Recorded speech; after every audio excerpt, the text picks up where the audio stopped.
Hey, Shalom and Barakatham. Peace and blessings to the believing brothers and sisters. This is the Brother Sagalab back with a lesson all through the Spirit.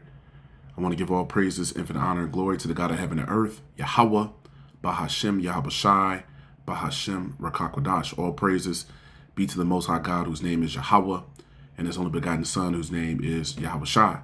And I do so by way of the Holy Spirit, which is the Rakakwadash. Honors be to the elect elders of the nation of Israel who are laboring in truth and sincerity on the four corners of the earth. Barakim La, Habayath, Madabadah. Blessings to the house of David, which are your brothers laboring in truth and in sincerity on the four corners of the earth as well. And to the Akim and Akwath, which are the brothers and sisters that also listen and believe on the glorious gospel being preached. Unto you I say Shalom, Shalom, and Barakatham, Thamyad. Peace and blessings always to the believing brothers and sisters. So I wanted to touch on a topic here, just going into the fact that we are constrained in the flesh by time and that we have limitations in the flesh. And I was motivated to do this lesson here, starting at reading the book of Ecclesiasticus or Sirach 18, starting at 1 on down to verse 9. I'm going to start there. Sirach 18 and verse 1. It says, "He that liveth forever hath created all things," in general, speaking of who people call God, the Most High, whose name is Yahweh. Sirach 18 and 2, "The Adawan, or the Lord only, is righteous, and there is none other but He, who governeth the world with the palm of His hand, and all things obey His will. For He is the King of all, by His power dividing holy things among them from profane. To whom hath He given power to declare His works, and who shall find out His noble acts? Who shall number the strength of His majesty, and who shall tell," it says, "out His mercies?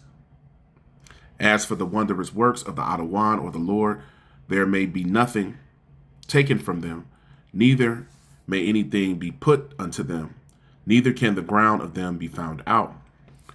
When a man hath done, then he beginneth, and when he leaveth off, then he shall be doubtful." Verse 8, "What is a man, and whereto serveth he? What is his good, and what is his evil?" Verse 9, and the point, "The number of a man's days at the most are 100 years."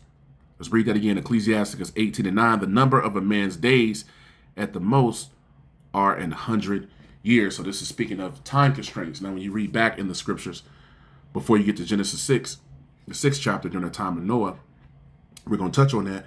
Men lived a much longer span of time on the earth. So one of the things the Most High did was, one of the conditions of us being in the flesh, being mortal vessels, is that we're constrained by time. The Most High put time constraints on us being in this flesh. He took away, those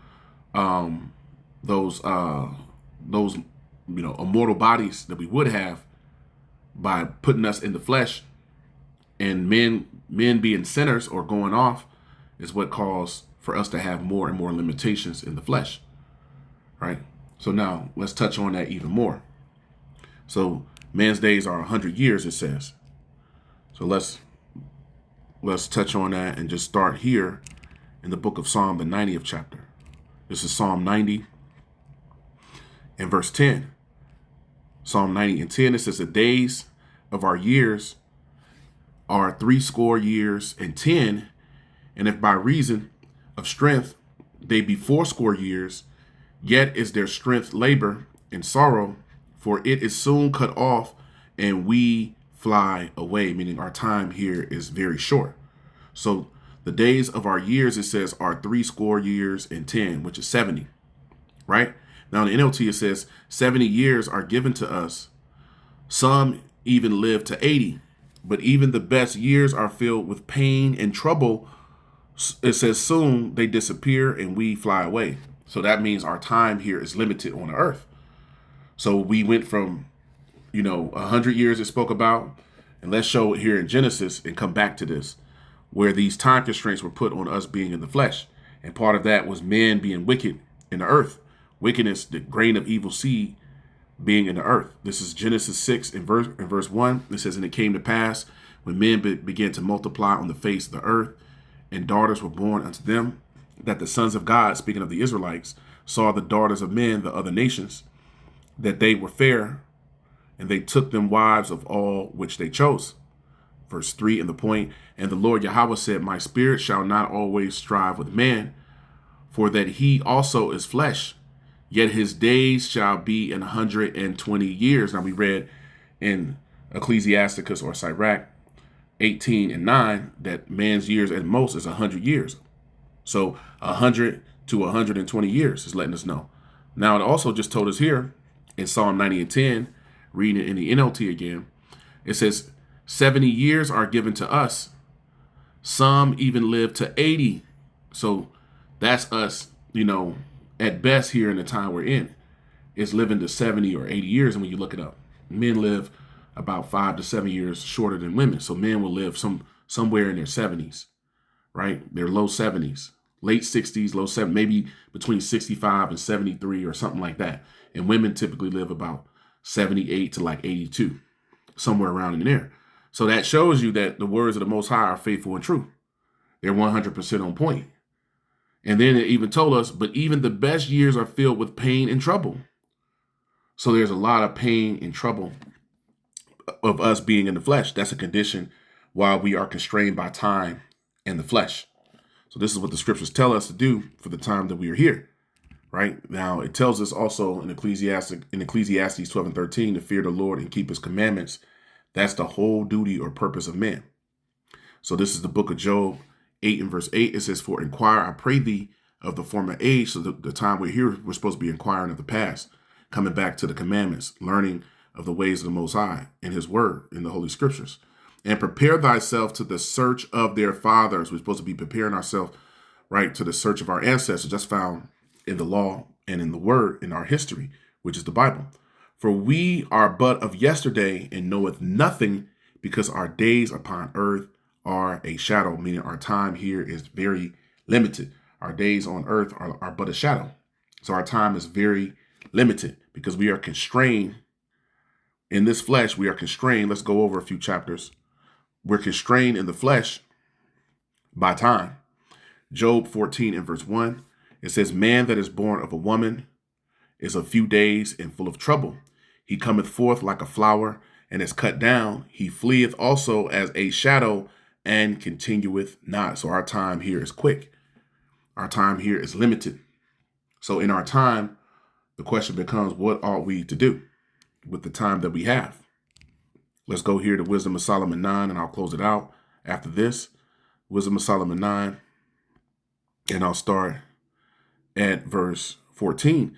It says, for the thoughts of mortal men, which would be us in the flesh, are miserable, and our devices, our plots, our plans, our schemes, right? The things we think naturally are but uncertain. For the corruptible body presseth down the soul, which is this corruptible body, speaking about the flesh. It presses down on our spirit, which is inside of our flesh, is housed by our flesh. For the corruptible body presseth down the soul, and the earthly tabernacle, which is this flesh, weigheth down the mind, our spirit, that museth upon many things. And hardly do we guess aright at things that are upon the earth, and with labor do we find the things that are before us, but the things that are in heaven who have searched out. And thy counsel who have known, except thou give wisdom and send thy Holy Spirit from above. So the Most High sends wisdom to men, right, to be able to find out, the mysteries and to know the righteousness and to live uprightly. Verse 18, for so the ways of them which lived on the earth were reformed. That will be us when we learned what was righteous. We reformed our ways. We changed according to the words of the Most High.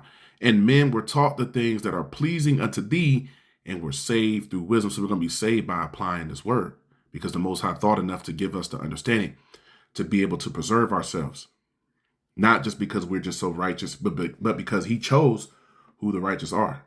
It has nothing to do with us and everything to do with the Most High choosing who's righteous and him ultimately giving the gift of faith and understanding to preserve the believers in the last day. Because these were his promises that in the last days, the elect will return unto serving him. So let's read that again.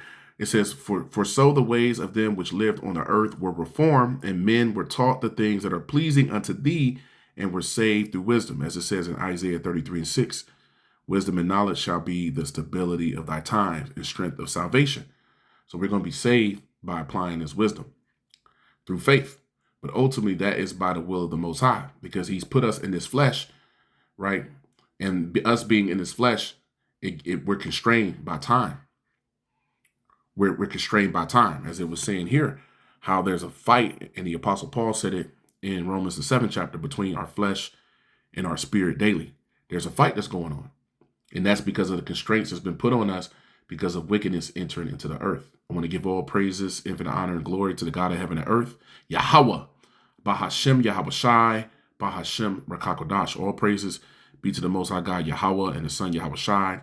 Honors be to the elect elders of the nation of Israel, Barakim La, Habayath, Madabadah. Blessings to the house of David, which ye brothers labor in truth and in sincerity, and to the Akim and Akwath, brothers and sisters that also listen and believe on the glorious gospel being preached unto you. I say Shalom, Shalom, and Barakatham.